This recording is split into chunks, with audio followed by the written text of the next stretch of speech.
I too am really pleased that President Obama and Mrs. Obama have come down to Dallas. I also want to welcome Vice President Mrs. Biden, Mr. Mayor, Chief Brown, elected officials, members of the law enforcement community.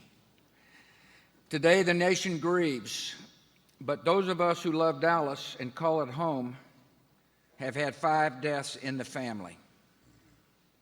Laura and I see members of law enforcement every day. We count them as our friends. And we know, like for every other American, that their courage is our protection and shield.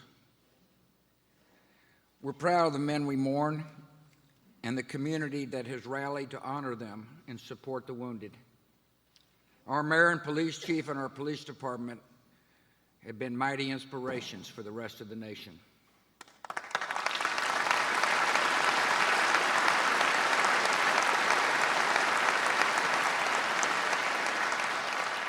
These slain officers were the best among us. Lauren Ahrens, beloved husband to Detective Katrina Ahrens and father of 2. Michael Kroll, caring son, brother, uncle, nephew, and friend. Michael Smith, U.S. Army veteran, devoted husband and father of 2. Brent Thompson, Marine Corps vet, recently married. Patrick Zamarripa, U.S. Navy Reserve combat veteran, proud father, and loyal Texas Rangers fan.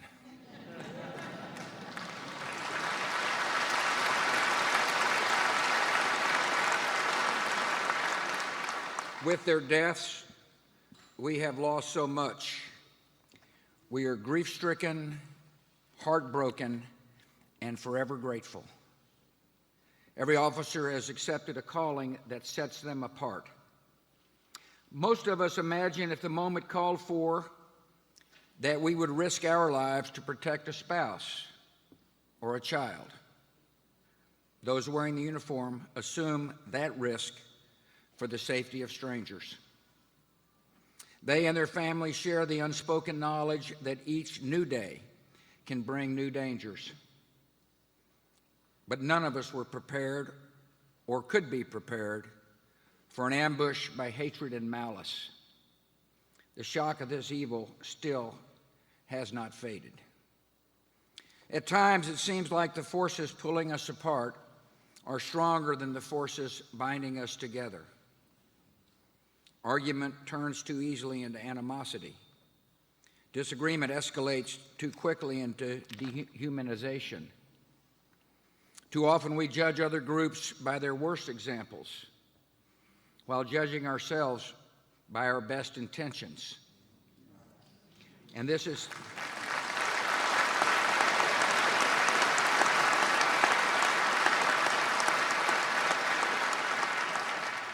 has strained our bonds of understanding and common purpose. But Americans, I think, have a great advantage. To renew our unity, we only need to remember our values.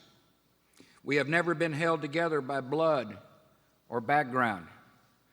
We are bound by things of the Spirit, by shared commitments to common ideals. At our best, we practice empathy, imagining ourselves in the lives and circumstances of others. This is the bridge across our nation's deepest divisions. And it's not merely a matter of tolerance, but of learning from the struggles and stories of our fellow citizens and finding our better selves in the process. At our best, we honor the image of God we see in one another. We recognize that we are brothers and sisters, sharing the same brief moment on earth and owing each other the loyalty of our shared humanity. At our best, we know we have one country, one future, one destiny. We do not want the unity of grief, nor do we want the unity of fear. We want the unity of hope, affection, and high purpose. We know that the kind of just, humane country we want to build, that we have seen in our best dreams, is made possible when men and women in uniform stand guard. At their best, when they're trained and trusted and accountable, they free us from fear.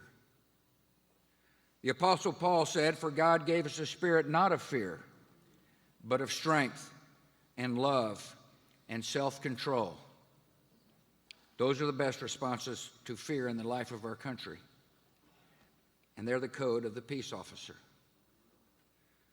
Today, all of us feel a sense of loss, but not equally.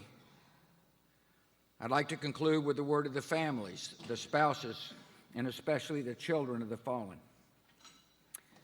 Your loved one time with you was too short. They did not get a chance to properly say goodbye. But they went where duty called. They defended us, even to the end. They finished well. We will not forget what they did for us. Your loss is unfair. We cannot explain it. We can stand beside you and share your grief. And we can pray that God will comfort you with a hope deeper than sorrow and stronger than death. May God bless you.